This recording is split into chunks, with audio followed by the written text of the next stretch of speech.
Good morning, Las Vegas. It's a balmy 97 degrees here in the sunny state of Nevada, and we're here at BlackHat with Cyber Risk Alliance and Cyber Risk TV and all the other affiliations that we have. And I'm here with Matt Alderman. I'm Doug White, and we have been doing interviews for 2 days. We're going to do interviews today, and then we're going to wrap because everybody needs to sort of sober up and head over to DEFCON tomorrow. Yeah, tomorrow. Tomorrow, yeah. So it's just like it just begins again. Just rinse and repeat. Because it starts with B-sides. So if you miss B-sides, which was last weekend, and then you got BlackHat during this week, and then it rolls into DEFCON for the rest of the week. Yeah. So it's definitely a party atmosphere around. Yeah. Well, it doesn't matter which casino you walk into. Like every restaurant says closed for a private event. Yeah. I mean, there's so many vendors, so I did finally manage. I know some of you were probably paying attention to the my adventures with the vendor floor yesterday, where I got repulsed twice. I couldn't even get in. There were so many people. And I finally got in the vendor floor. I know you went in the vendor floor. I did, for a little bit. It was pretty nuts. I mean, there's so many vendors, and all the vendors are doing private events in all these restaurants and bars, and some of them are doing more than one. And you're like, wait, did I not see that before? And it's like, oh no, they're doing it again. So I mean, in that regard, it was a little bit like RSA, because I remember walking the streets in San Francisco, and there's every doorway is like private event, private event. But most of them, it used to be kind of like just Mandalay Bay. No, it's everywhere. It's everywhere. It's the Cosmopolitan was crazy last night. We went to dinner last night at the Cosmopolitan, and I didn't expect that, because that's pretty far. So if you don't know your Las Vegas landscape, the Cosmopolitan is one of the final turns in the F1 race. Actually, it is, but it's about a mile from here, maybe a mile and a half. Yeah, from it's here. a good 5 properties away. It's Luxor, Excalibur, New York, Park MG, Aria. Yeah, Park MGM, Aria, then Cosmo. So it's 6 properties away. Now he knows his Vegas landscape. I only know the F1 turns. I mean, he's like, oh yeah, and then you get to this casino, and then there's a little doorway where you I know all the back corridors and the tram stops. Okay, and so which ones connect on the insides, which ones don't. So your future Vegas experience. Yeah. You could be a tour guide. Next year you could do. Yeah, we should do like maps from all the hotels of the most efficient way to get to Mandalay Bay. Well, that too. Because Ubers. At certain times of the day, Ubers are almost impossible in the city. Like in the mornings, it's not too bad, but like in the afternoon, when everybody's trying to get out and get back in here, and everything comes into the garage now here at Mandalay Bay, it's nuts downstairs. Yeah. And so, how do you bypass all that, right? Yeah. So walk over to the Luxor. Well, you can walk to the Luxor, or you can get the tram over to Excalibur. Well, that's even better. Walk across the street. There's a bridge right into New York. Right, and you can just keep going. So true. I did that last night. It was hot, but I did walk. You're all the only way outside for a little bit to go across the bridge. No, I didn't know that about walking inside. Yeah, you can go right through New York. Then you go across the street into Park MGM, which is connected to the Aria, and there's a tram that takes you to Bellagio. Ooh, you know what we should do? We should have like this Security Weekly bus. And we could do a show on the bus and just drive around Las Vegas the whole time and let people ride on the bus. We did a party bus for my wife's 50th. Didn't we? I think we did a Security Weekly. We did, kind of a little one. A long time ago, I remember something about. We should order. I vaguely a party bus. Remember that, because you can drink and have fun, and then we can do like short snippets, video snippets, both inside and outside the bus. Ideas. But so we did a bunch of interviews yesterday. Did you have any good? Obviously they're all good, but did you have any? They're all good. We kind of wrapped those up yesterday, but post that I did more recordings. So I've been.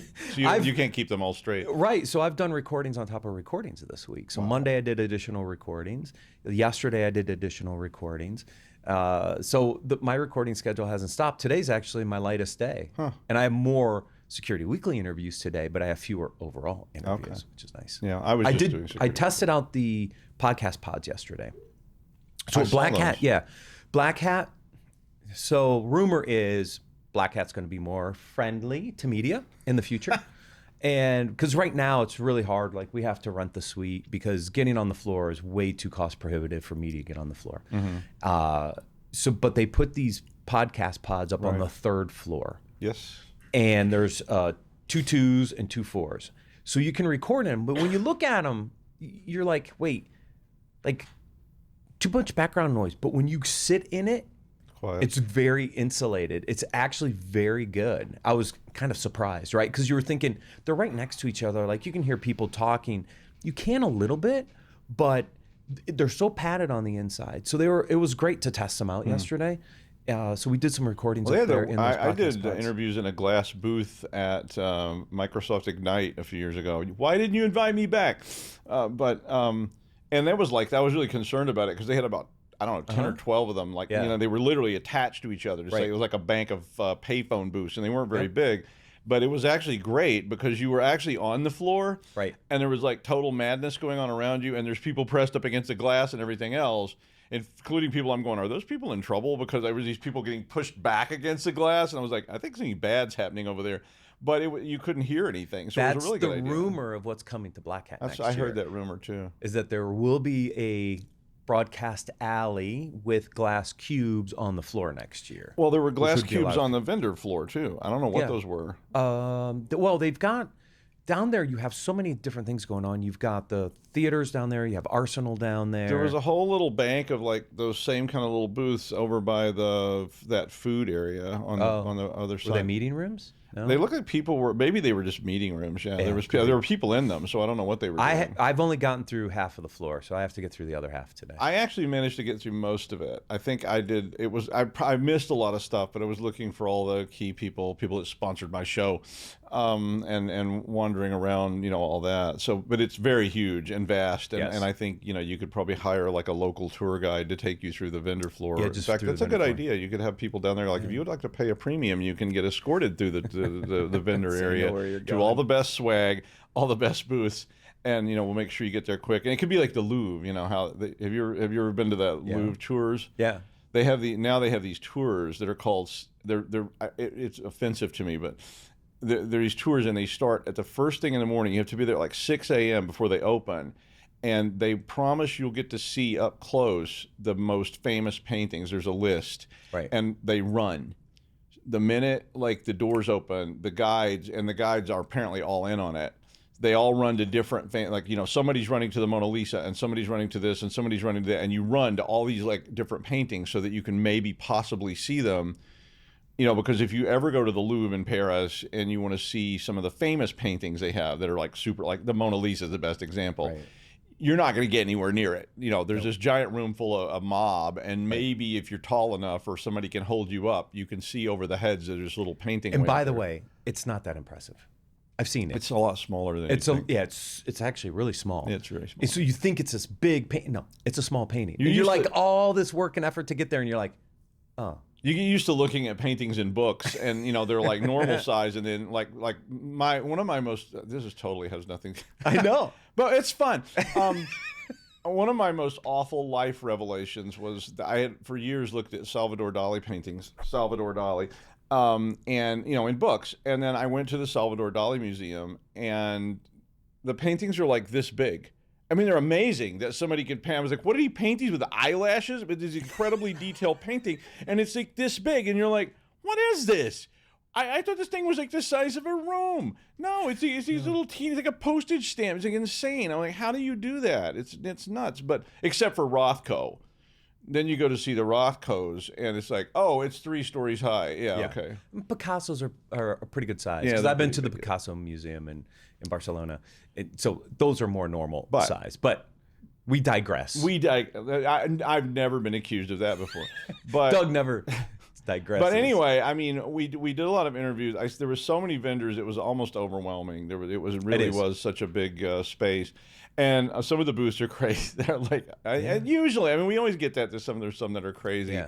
But there was a lot of crazy ones that were really big with massive numbers of staff people there and so forth. I mean, the floors are packed. But every place I've been out here, that was as far as I got from Mandalay Bay was the Cosmopolitan. Tonight I'm going to go to the Davidoff Lounge to see Jeff Mann. But is that the one at Caesars? No, it's the one that's here. It's the standalone one way off up at the other end of the strip. Got it.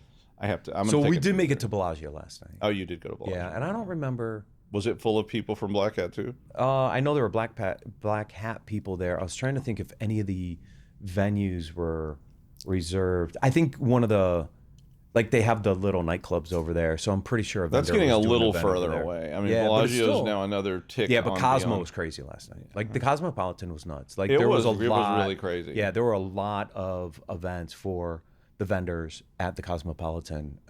Well, yeah, I got completely lost. I ended up walking into the parking garage, and that was where all the Ubers and cabs were going, and it looked like rush hour at Grand Central or something. It was just absolutely insane. There was people pouring out of cabs, and I was like, oh, this may have been a bad idea. The Chandelier Bar where we stopped, because we had to have a cocktail at Chandelier Bar, they had different groups, and they had a big event coming in at like 10 o'clock, and we're like, that's fine. We're going to be out here and in bed by 10 o'clock because we have an early start. So tonight, I will not be in bed by 10 because I did thank you, Pentera, for getting us access to the Hakasan party. It's my favorite nightclub. Okay. So we're going to Hakasan tonight. They're important. Anybody who wants to go dancing, come on over to Hakasan. Oh, it's a dance club. Oh, yeah. I've never been there. No? No. Oh, I don't know how to dance. I was always in the band.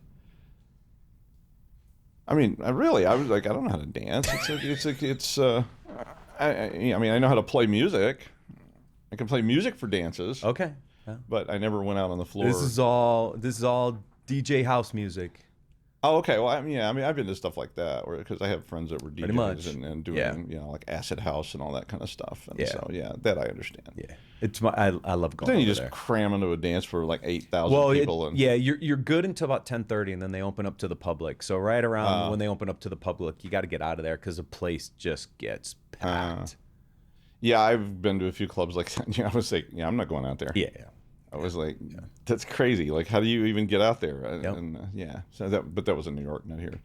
So today's the last day of BlackHat. Today's officially the second and last day of BlackHat. It officially started yesterday, right. But we've been recording for 3 days, even though the event's only 2 days. Because a lot of people fly in on Monday, Tuesday. Some people flew in over the weekend. So today is the official second and last day of BlackHat. And then DEFCON starts tomorrow. Correct. So DEFCON lasts till Sunday, right? I think through Sunday. So I've only done DEFCON once, believe it or not. I've only done it once. I've been to lots of DEFCON. Where do you even know where it is? Where is DEFCON? What hotel is it? I don't know. It was at Bally's. Is it at Bally's 3 or 4 years ago when I went? It used to be at. But I don't know where I it's don't at. even know where it is. I don't even know where it is. They just tell me where to go. There you go. Yeah. So I just do. Thanks, Sam. Sam always told us where to go. Exactly. Be there at 8 o'clock. Right. You'll need to take this car over there, and because otherwise we were just like a herd of cats. And she's like, "No, Paul, Larry, back. No, come back. Come back over here. No, we lost Jeff again. He's wandered off." And but I haven't seen Jeff this entire trip. I know he's here though, because I'm supposed to meet him at that party tonight. But I haven't seen him. I haven't heard from him. But that's how Jeff is. He just appears when you need him. It's or not. Or not. Yeah, it's like that darkest moment when you're lost in the forest. You keep saying, "Jeff, where are you? For the love of Jeff, save me!" And then he doesn't appear. But then when you don't expect him, there he is, standing in the alley. You guys know where we are. We're at Mandalay Bay. We won't tell you which floor, but we're at Mandalay Bay. Yeah, but wherever you are, Jeff, I know he's here somewhere. I can feel his spirit amongst us. A rumor was somebody saw Jeff Mann. There was a rumor that I know Mandy's here too, but I don't know where Mandy's there was a rumor Mandy was here. I haven't seen her all week. No, I have not seen Mandy. I have not seen her. But yeah, we miss you all, hosts, co-hosts. We do. Yeah, everybody should be here. It was like the old days. It was like the big family gathering at DEFCON, BlackHat, B-sides. We'd be here for over a week. Yeah, it was like crazy. We'd cover B-sides had to through stay in BlackHat all the way through DEFCON. Yeah. Oh yeah, Tuscany Suites. Yeah. Good old Tuscany. The good news is they're really big rooms. The were bad really news big is rooms. They're not that great. And there was often another person in there that you didn't know.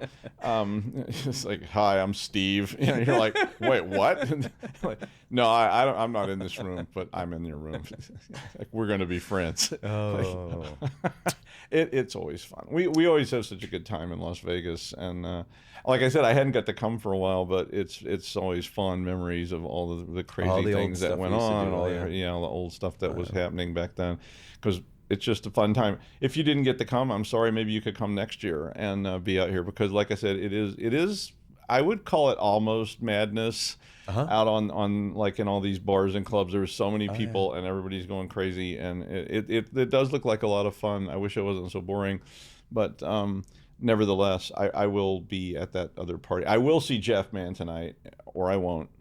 It's like Schrödinger's Jeff, or something like that. You just never know. He's both there and not there. You just tied in quantum to Jeff Man I somehow. have to tie quantum to Jeff. It's like, Jeff is both neither here nor there until you open the box, collapse the wave, and then he's one or the other.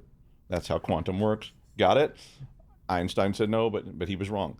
And I like being able to say that. Anyway, stick around because we got a bunch of interviews for you today here at the last day of BlackHat Live. And we'll be back in just a little bit. I'm going to get to talk to Danny from Threat Locker, so that's pretty cool. You got your Threat Locker shirt on. I got my Threat Locker shirt. The new one I got you yesterday. It is. It's the one Matt went and got me. I couldn't get in. Matt knew he had a secret tunnel or something. No. He went around the back. I was patient, Doug. I was patient. Oh, yeah. Well, I didn't have time. It wasn't even that I wasn't patient. I could have shoved my way through there. It was just, I'd get there and I'd be like, okay, I got to turn around and go back or I'm not going to make it back for my next interview. And then I was like, okay, I got a little further this time, but yeah, anyway. So thanks, Matt. And we'll see all of you very shortly with more interviews.